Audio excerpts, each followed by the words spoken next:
Hello everyone, how are you doing? This is MD Tech here with another quick tutorial. In today's tutorial, I'm going to show you guys how to find or view archived stories on your Instagram account. So this should hopefully be a pretty straightforward process here, guys. And without further ado, let's go ahead and jump right into it.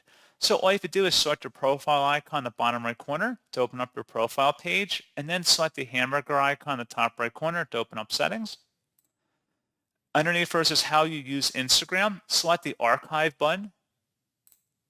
And this will give you an archive of any of your stories, and you can look and see archived highlights as well, and or any other items in here too.